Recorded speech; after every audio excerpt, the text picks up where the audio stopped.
오늘 본문 말씀을 읽을 때는요, 이런 마음이 있으셔야 됩니다. 이상하네. 일주일 만에 말씀을 보기 때문에 이게 이상한 건지 아닌지, 말씀을 이제 9장을 읽고 10장으로 넘어갈 때 뭐가 이상할까요? 뜬금없다. 갑자기 가이사랴가 왜 나오고 고넬료가 누군데, 뜬금없는 지역과 사람이 갑자기 등장한다라는 겁니다. 고넬료가 전에 나왔던 사람이냐 보면 아니요, 그렇지도 않습니다. 가이사랴, 그건 지명 이름이니까 간혹 나오기도 하지만 실제로 사도행전에서 주로 많이 나오는 지역이 가이사랴입니다.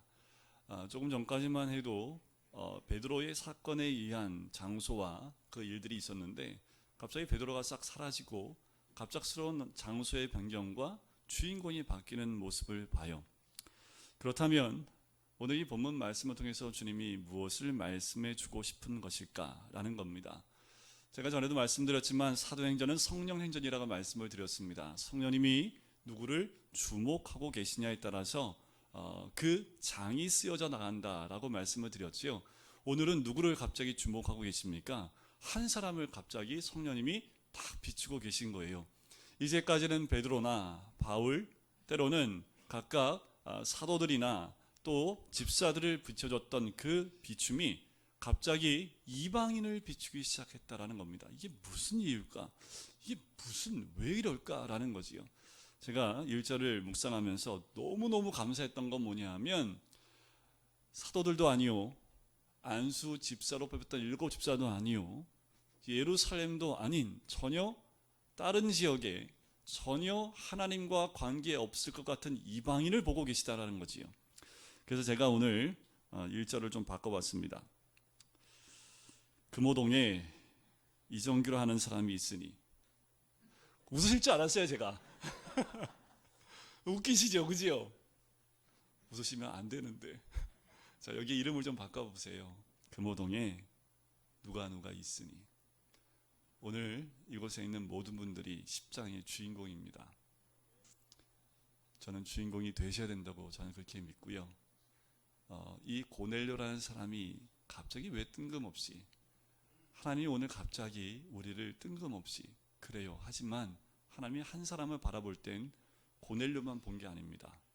고넬료를 통해서 이방 전체 사람을 다 보고 계시다라는 겁니다.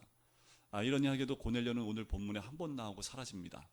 그런데 이 고넬료를 통해서 이방을 향한 복음의 문이 활짝 열린다라는 거지요. 이게 놀라운 사실입니다. 여러분, 오늘 하루 갑자기 우리 한 명을 성령님이 딱 비추실 수 있어요. 근데 거기까지입니다. 그런데 나 한 명 때문에 내 뒤에 있는 수없이 많은 사람들에게 복음이 나눠지는 문이 열릴 수 있다는 겁니다. 오늘 하루 어떻게 사셔야 될까요? 오늘 내가 하루 어떻게 사냐에 따라서 내 뒤에 수없이 많은 사람들이 나로 인해서 복음의 길이 열릴 수 있다는 겁니다. 오늘 그런 마음을 오늘 본문을 보시면 좋겠다라는 생각이 들어요. 오늘 예루살렘에 있던 이 복음이 이제 최초로 이방인에게, 열방에게 나가는 아주 중요하고 결정적인 사건이 10장에 등장을 합니다. 이방 사람이었던 고넬료가 사도 가운데 대표인 베드로를 만나는 사건입니다. 근데 재밌는 건 뭐냐면 이 만남이요, 세계를 변화시키는 만남입니다. 이 만남이 기독교의 지도를 바꿔버릴 만한 그 만남이 오늘 본문에 나오는 고넬료와 베드로의 만남입니다. 우리에게도 이런 만남이 있지 않을까요? 우리를 구원시킬 그 만남도 있었을 뿐만 아니라, 어쩌면 우리가 만남을 통해서 우리를 통해 우리 가정이, 때로는 우리 공동체, 때로는 우리 교회, 아니요, 이 지역을, 이 서울 땅을 변화시킬 만한 그 만남이 있을 수 있다라는 겁니다. 그런 만남이 어떤 만남인지는 아무도 모르지만 오늘 본문에 만나는 이 만남은 그렇게 세상을 뒤바꿔버리는 만남이었다라는 겁니다. 어떻게 복음이 열방으로 이방인에게 전달된 것인지가 너무도 중요하기 때문에 사도행전에 오늘 본문의 사건을 3번이나 기록하고 있습니다. 사도행전의 저자인 누가는 오늘 이 10장만 적어놓고 끝나는 것이 아니라 다시 회상하는 것을 11장에 적고 또 이 부분을 다시 회상하면서 15장에 또 적고 있다는 거예요. 그만큼 중요하다라는 겁니다. 9장에 나오는 사울이 예수님을 만나는 사건도 사도행전에 9장을 포함해 3번이나 기록되어져 있는 것을 볼 수 있습니다. 그만큼 중요하다라는 겁니다. 오순절날 성령이 120명 가운데 임했습니다. 그들이 성령을 받자마자 터져나가면서 방언을 말하기 시작합니다. 천하 각국에서 모인 많은 사람들이 자기 나라 말로 그 복음을 듣기 시작을 합니다. 바벨탑 사건으로 언어가 혼잡해졌습니다. 서로의 말이 소통이 되지 않습니다. 나라와 나라의 말이 혼잡되기도 했지만 세대 간의 언어도 혼잡되어지고 같은 말을 쓰는데도 말을 이해할 수 없는 서로 다른 말을 쓰고 있는 이 혼잡한 가운데 성령이 임하니까 그 언어가 하나가 됩니다.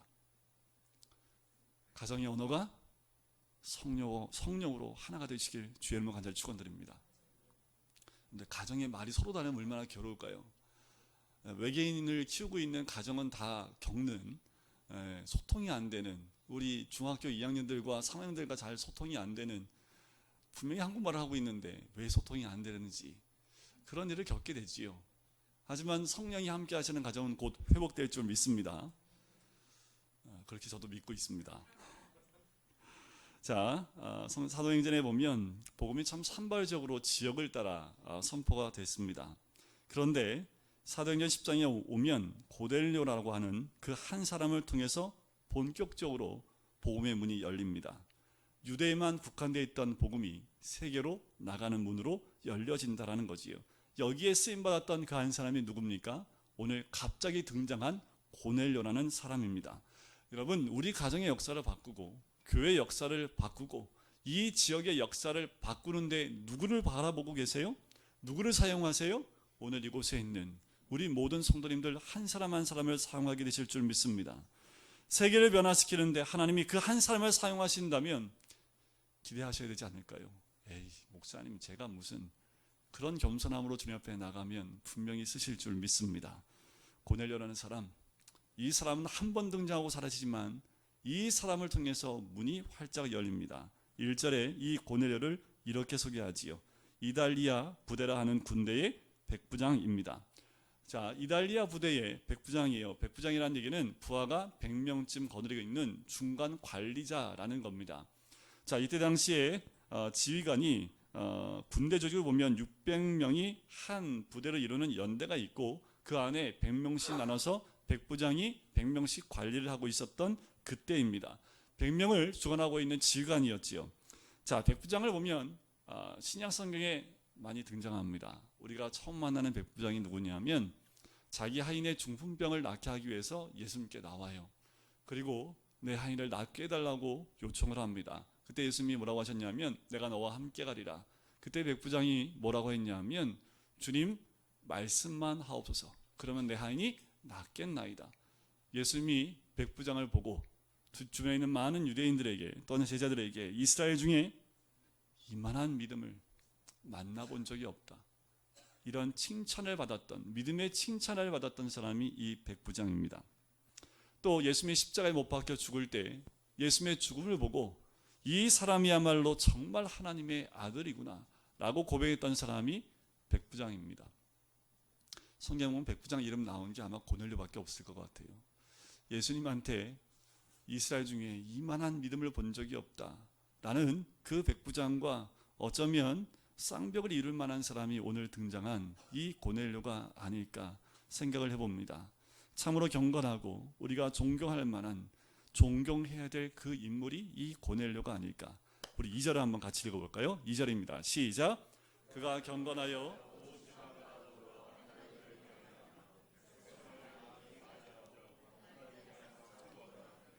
자, 이 고넬료를 소개하는데 경외하는 경건한 사람, 하나님을 경외하는 경건한 사람이었다. 성경에 보면 우리가 익히 들어서 알고 있는 경건이란 단어를 다 알고 있습니다.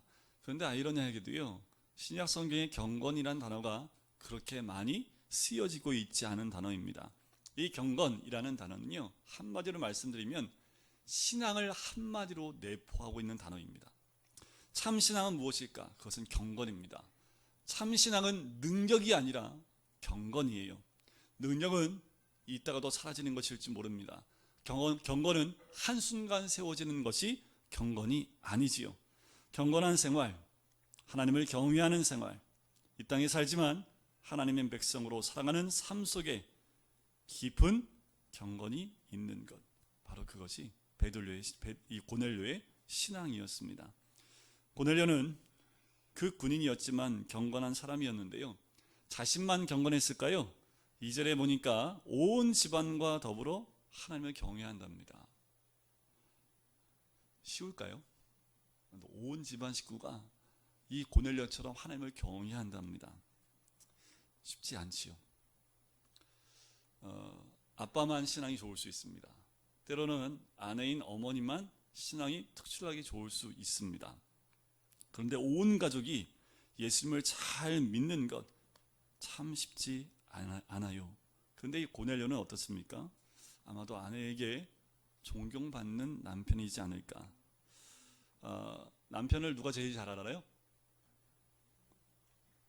사람들이 막 칭찬하고 있으면 아내는 옆에서 째려보고 있잖아요. 왜요? 남편의 성격과 기질과 그 사생활을 다 알고 있으니까 아무리 밖에 있는 사람들이 뭐라고 해도 아내는 다 알지요. 아내가 아무리 밖에서 좋은 소리 들어도 남편은요, 다 알지요. 그런데 아내로부터 존경받을 수 있다면 진짜 압니다.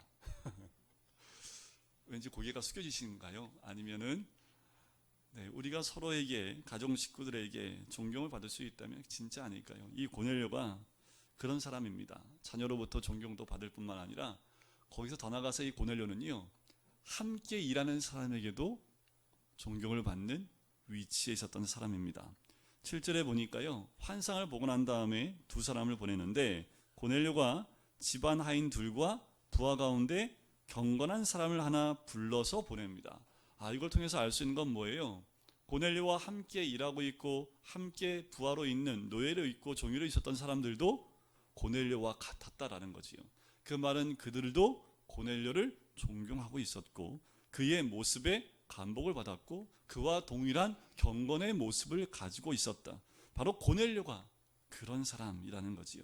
또 고넬료에 대해서 2절 끝부분에 이렇게 나옵니다. 구제하는 사람으로 나오지요. 자, 경건하고 온 집안이 하나님을 경외하고 종들까지도 경건한 사람이었다고 하는데 후반절에 보니까 백성을 구제한다고 나와요. 백성들을 많이 구제했다는 것, 이 백부장이 얼마나 많은 돈을 가지고 있었는지 모르겠습니다. 많이 구제해서 돈을 많이 썼다라는 그런 이유보다, 그 말보다는 이 백부장이 구제하는 일에 힘을 다했다라는 그 표현이지요. 이 고넬료는 자기가 할 수 있는 구제의 역할을 감당했던 사람입니다. 또 하나는 기도하는 사람이었습니다. 그냥 중언부언하는 사람이 아니에요. 이 사람은 기도할 때 응답받는 사람이었다라는 거지요. 어떻게 알 수 있습니까? 오늘 본문에 환상을 봐요. 어떻게 환상했어요? 환상을 봤어요? 기도하지 않고 어떻게 환상을 볼 수 있겠습니까? 이 고넬료는 기도하는 사람이었고 바로 그 시간에 하나님의 응답을 들었던 사람입니다. 그런데 더 재밌는 건 뭐냐 하면 이 로마인은요, 세례를 받은 적이 없어요.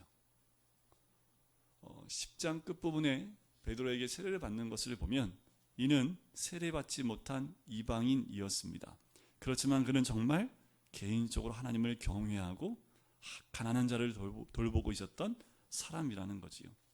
그런데 사람을 평가할 때 여러분들 주로 어떤 것으로 그 사람을 평가합니까? 저희가 회사를 들어가거나 어떤 일을 할 때 이력서를 제출하지요. 그 이력서에 출신 성분부터 다 나옵니다. 그지요? 그런데 그 이력서가 그 사람이라는 것을 알 수 있을까요? 여러분들 평가를 할 때 어떻게 그 사람을 평가합니까? 대부분 그 사람의 업적을 놓고 그 사람을 평가하기도 합니다. 우리는 딱 세 가지예요. 어디서 태어났냐? 요거. 공부 어디서 했냐? 뭐 이런 거. 그리고 내가하고 생각이 같냐? 틀리냐? 요런 거예요. 그러니까 직업, 출신 지방, 어떤 학교냐? 이거에 따라서 그 사람을 평가하는 경우가 많아요. 조금 약간 부족한데 학교 후배네 됐어. 뭐 이런 경향이 많지요. 사회가. 그런데 사람을 볼 때는 먼저 우리가 뭘 봐야 됩니까? 그 사람이 누구냐를 먼저 보는 거지요. 이게 정말 중요하지 않을까요? 그 사람이 누구냐가 더 중요한 거지요. 이 사람의 인격이 어떠냐, 이 사람의 삶의 중심이 어디에 있느냐, 이게 중요하지 않습니까? 옆에 있는 분 한번 볼까요? 보세요. 네, 어떻게 평가하시겠습니까? 아우, 이 사람 진국이에요. 그치요? 누구냐가 정말 중요한 겁니다. 그런데 이렇게 이 고넬료를 보니까요, 저 북한에도 이 고넬료 같은 사람이 있지 않을까요? 이슬람권에 있는 사람들 가운데, 불교나 힌두교, 힌두 문화권에 있는 사람 가운데에도 이런 사람이 있지 않겠습니까?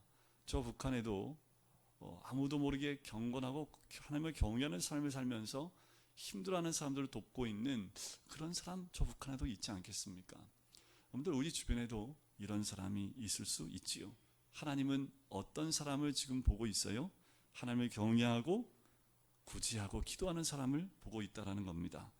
3절과 4절에 보면 기도하는 9시쯤에 환상 가운데 주의 사자를 만납니다. 자, 고넬료가 기도하는 중에 천사를 만나요. 환상을 봅니다. 하나님 메시지를 들어요. 자, 하나님이 어떤 분이냐, 여기에 나오지요. 하나님은요, 사랑의 하나님입니다. 누구를 사랑해요? 원수도 사랑하고요, 그리고 죄인도 사랑하는 분입니다.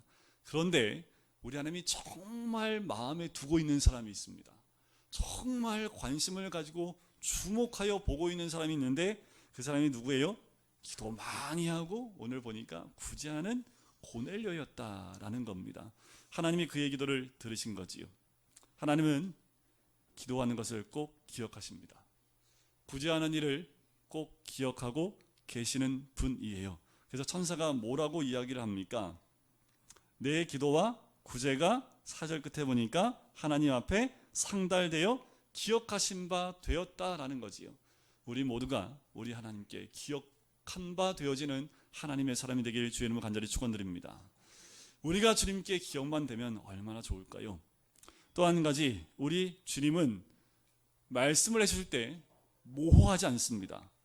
하나님의 말씀은 구체적이고 분명합니다. 애매모호하게 말씀하지 않으신다라는 거예요. 예를 들면 이래요. 하나님이 우리를 구원하시는데 애매모호하게 구원하지 않으신다라는 겁니다. 하나님이 우리를 구원하시기 위해서 이 땅 가운데 누구를 보내셨습니까? 예수님을 보내셨지요. 예수님이 하나님의 모습으로 오셨습니까? 아니면 인간의 모습으로 오셨습니까? 만약에 하나님이 하나님 모습으로 우리를 만나셔서 우리를 구원해 주신다고 한다면 우리가 그걸 이해할 수 있었을까요? 전혀 이해할 수 없겠지요. 그것이 무엇인지도 깨달을 수도 없었을 겁니다. 그런데 하나님이 인간의 눈높이로 낮게 오신 거지요. 인간의 모습으로 오셔서 인간의 모습으로 우리를 구원하기 위해 오셨다라는 겁니다. 그것이 하나님의 뜻이에요. 우리 하나님은 절대로 모호하지 않습니다. 우리 하나님의 말씀은 분명합니다. 해석하기 어렵게 오지 않고요, 받아들이기 어렵게 오지 않으세요. 너무나 단순하고 간단합니다. 구원이 힘드세요? 구원 뭐만 하면 돼요? 믿기만 하면 됩니다. 너무 단순하고 너무 쉽기 때문에 오히려 우리는 더 그것을 어렵게 만들려고 하는 경향이 있지요. 그래서 우리에게 하나님이 이런 모습을 보여주신 거예요. 우리가 사람을 대할 때 간혹 이런 말을 할 경우가 있습니다. 나하고 수준이 안 맞아서. 교회 다니는 사람은요, 수준을 맞추는 사람입니다.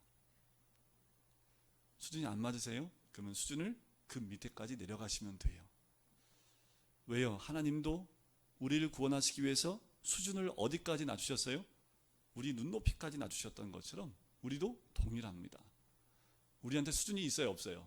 없어요. 우리는, 그렇죠? 한 영혼 한 영혼을 그 눈높이로 사랑으로 낮춰가는 것, 그것이 우리의 모습이 또한 되어야 될 줄 믿습니다. 5절과 6절에 보니까 우리 하나님이 구체적으로 말씀하십니다. 자, 내가 지금 요바로 사람을 보내요. 누구를 청하라고요? 베드로라 하는 시몬. 정확하게 이름을 알려주는데, 야, 요바로 가서 데리고 와. 근데 요바가 도시가 얼마인지 모르잖아요. 그러니까 어디로 가라고 합니까? 무두장이 시몬의 집에 유숙한다. 여기까지도 아니고요, 더 구체적으로 그 집은 어디 있냐면 해변에 있어. 그러니까 보내는 사람들이 헤맬까요? 정확하게 찾을까요? 정확하게 찾지요. 우리 하나님의 응답은요, 정확합니다. 왜 그런 거 있잖아요. 동으로 가라. 뭐 어떡하라고요? 서쪽으로 가면 귀인을 만날 것이다. 이것처럼 모호하고 그러니까 세상에서 말하는 사람들은 다 뭐예요? 애매모호합니다. 근데 사람들은 그 말 들으면 더 뭐라고 생각해요? 더 용하다고 생각해요. 신비스러우니까. 근데 우리 하나님 성경에 보면 너무 구체적이세요. 모호하지 않으셨다라는 거지요. 분명합니다. 욥바로 가면 베드로라는 시험을 만날 것이다. 바로 우리 주님은 그렇게 분명하게 우리에게 말씀하시는 분이라는 거지요. 또 이 말씀을 통해서 하나를 깨닫는 것이 있는데 뭐냐면요, 우리 하나님은 고넬료에게만 얘기하지 않으신다는 겁니다. 동시에 누구에게도 얘기하셨을까요? 베드로에게도 말씀을 하셨다는 겁니다. 만약에 고넬료만 이 환상이나 응답을 듣고 갔다고 하면 베드로가 따라왔을까요? 안 따라왔을까요? 아니, 지금 고넬료가 직업이 뭐예요? 군인이잖아요. 로마 군인이에요. 그런데 유대인 한 사람을 데리고 오면 베드로가 도망갈까요? 따라갈까요? 따라가지 않겠죠. 하나님이 동일하게 이 베드로에게도 말씀을 해주신다는 겁니다. 하나님이 계시는요, 원웨이 아닙니다. 한쪽에게만 들려주는 것이 아니라 그 말 뜻이 양쪽으로 같이 들려주신다는 거예요. 정확합니다. 양쪽이 함께 된다는 거지요. 사울이 다메섹 도성에서 눈을 멀었을 때도 그때 다메섹에 있는 누구를 준비시키세요? 아나니아를 준비시키는 것과 동일합니다. 하나님은 막연하게 일하지 않으세요. 모든 걸 준비해 놓으신다라는 겁니다. 사람도 준비해 놓으시고요, 물질도 그렇게 준비하시고 모든 계획을 하시는 분이 우리 하나님이십니다. 그런데 중요한 게 뭐냐 하면 이게 하나님 뜻에 맞냐 틀리냐가 중요한 거예요. 하나님의 일은 할 때 염려할 필요가 없습니다. 뭐예요? 내가 준비 안 해도 하나님의 일이기 때문에 하나님이 준비시키신다라는 거죠. 그런데 그것이 내 뜻이었다면, 내 뜻이고 내 생각이었는데 그것이 하나님의 뜻인 양 나가면 망합니다. 아무것도 이루어질 수 없어요. 그런데 그것이 정확하게 하나님 뜻 맞다면 하나님이 모든 것을 다 준비해 놓으시기 때문에 그 일은, 그 사역은, 또 하나님의 일은 반드시 이루어지게 될 줄 믿습니다. 우리 모든 삶이 하나님 뜻 가운데 나가기를 간절히 소원합니다. 자, 7절에 보니까 아까 봤던 말씀대로 이 고넬료가 그 음성을 듣고요, 하인을 준비시킵니다. 그 가운데 경건한 한 사람을 불러서 보내게 되는 모습을 봐요. 여기서 또 한 가지 배울 게 있습니다. 하나님의 일은 기도하는 사람을 통해서 이루어 가신다라는 거지요. 능력이 있는 사람보다 기도하는 사람을 통해서 하나님은 일을 이루어 가십니다. 좀 능력이 안 되고 좀 부족하더라도 하나님을 철저하게 의지하고 기도하고 응답받는 그 사람을 통해서 하나님은 사역을 이끌어 가신다라는 거지요. 여러분, 내가 능력이 없어요? 그럼 하나님 능력 있는 자 붙여주십니다. 달란트가 없어요? 걱정하지 마세요. 목사님 좀 달란트가 없어서 걱정하지 마시라니까요. 그게 하나님 뜻 맞고 하나님 사역 맞으면 달란트 있는 자를 붙여주신다는 것 아닙니까? 우리에게 믿음으로 하나님 사역이 맞는지 주의 뜻이 맞는지만 분별하면 됩니다. 자, 9절을 한번 보실까요? 9절에 보니까 그들이 그 성 가까이 갔지요. 근데 베드로는 뭐 하고 있다고 나옵니까? 기도하려고 지붕에 올라가니 그 시간이 몇 시요? 제6시더라. 이게 낮 12시입니다. 자, 베드로도 하나님의 환상과 음성을 듣습니다. 언제 들어요? 기도할 때 들어요. 자, 고넬료는 몇 시에 기도할 때요? 제9시, 오후 3시에. 베드로는 몇 시예요? 제6시, 12시예요. 왜 시간을 구체적으로 말씀을 하고 있을까요? 고넬료로 기도하는 시간이 몇 시였을까요? 9시만 되면 기도하는 사람이었다라는 거예요. 베드로는 배고파가지고 배고파서 기도로 올라갔을까요? 아니요. 12시만 되면 기도했던 사람이라는 거예요. 그 말은 뭘까요? 기도에 시간을 정해야 된다는 겁니다. 하나님 응답 듣고 싶으세요? 어쩌다 한 번 기도했는데 들려요? 아니요. 하나님의 응답은요, 기도하는 사람, 늘 주님을 만나기 위해서 기도로 준비하는 사람에게 하나님이 응답해 주신다는 겁니다. 여러분, 시간을 정해서 기도하십시오.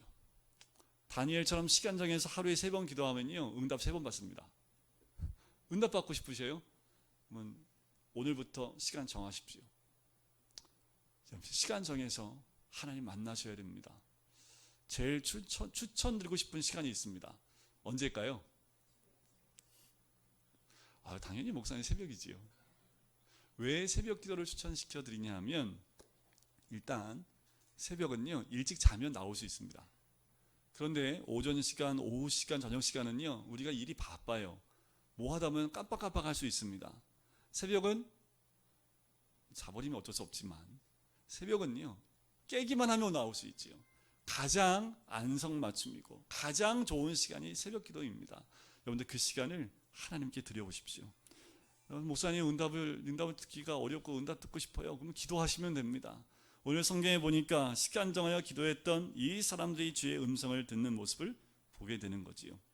근데 베드로한테 환상을 보여주세요. 어떤 환상입니까?